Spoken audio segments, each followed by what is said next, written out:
కళాశాలల్లో ఫీజుల ఖరారుపై సర్కారు మల్లగుల్లాలు పడుతోంది. రాష్ట్రంలోని 67 ప్రముఖ కళాశాలల్లో ఫీజులు పెరిగిన తీరుపై రాష్ట్ర వ్యాప్తంగా నిరసనలు వ్యక్తం కావడంతో సమస్య పరిష్కారంపై సర్కారు దిద్దుబాటు చర్యలకు దిగింది. అన్ని కళాశాలలకు ఒకే తరహాలో 35,000 ఫీజు ఖరారు చేసే విధంగా ప్రభుత్వ ఆలోచనలు సాగుతున్నాయి. ఏకీకృత ఫీజు అంశంలో సింగిల్ జడ్జి తీర్పుపై సర్కారు వేసిన అప్పీల్ పిటిషన్పై హైకోర్టు డివిజన్ బెంచ్ నేడు విచారించనుంది.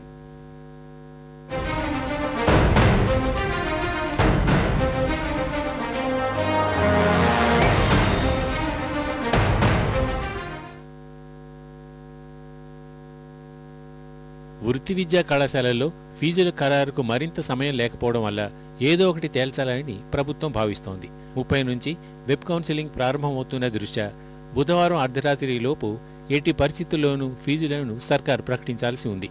ఇప్పటికే ఏఎఫ్ఆర్సీకి ప్రభుత్వానికి అఫిడవిట్లు సమర్పించిన 578 కళాశాలల్లో ఫీజును 35,000గా నిర్ణయిస్తూ ప్రభుత్వం ఉత్తర్వులు వెలువరించింది. న్యాయస్థానాల ద్వారా ఫీజుల పెంపునకు అవకాశం పొందిన 67 కళాశాలలకు బోధనా రుసుముల చెల్లింపు విషయంలోనూ ఉత్తర్వులు వెలువడ్డాయి.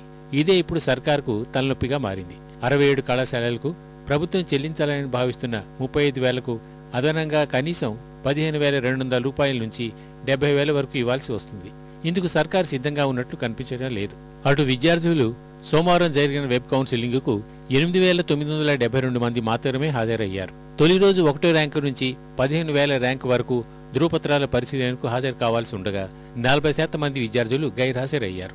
30,000 ర్యాంకు వరకు ప్రభుత్వ కళాశాలలు, పేరున్న ప్రైవేట్ కళాశాలల్లో విద్యార్థులు సీట్లు కోరుకుంటారు. ఈ కళాశాలల్లో 35,000 ప్రభుత్వం చెల్లించినా మిగిలిన భారం తమ మీద పడుతుందేమో అన్న భయంతో కొందరు విద్యార్థులు కౌన్సిలింగ్కు హాజరు కాలేదన్న వాదనలు వినిపిస్తున్నాయి.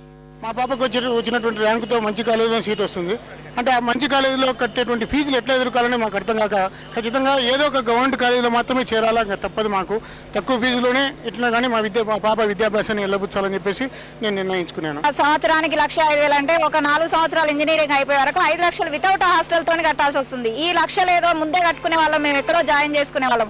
గవర్నమెంట్ ఇన్ని రోజులు 2 నెలల నుండి డిలే చేసి ఇప్పుడు సుప్రీంకోర్టు, హైకోర్టు అనుకుంటా ఇంత ఫీజులు పెంచినాక ఎట్లా చదివిస్తామండి మంచి కాలేజీలో? 2000 ర్యాంక్ వచ్చిందండి. సిబిఐటీలో కానీ లేకపోతే ఇంకా వేరే మంచి కాలేజీలో సీట్ వస్తుందని మేము అనుకున్నాం.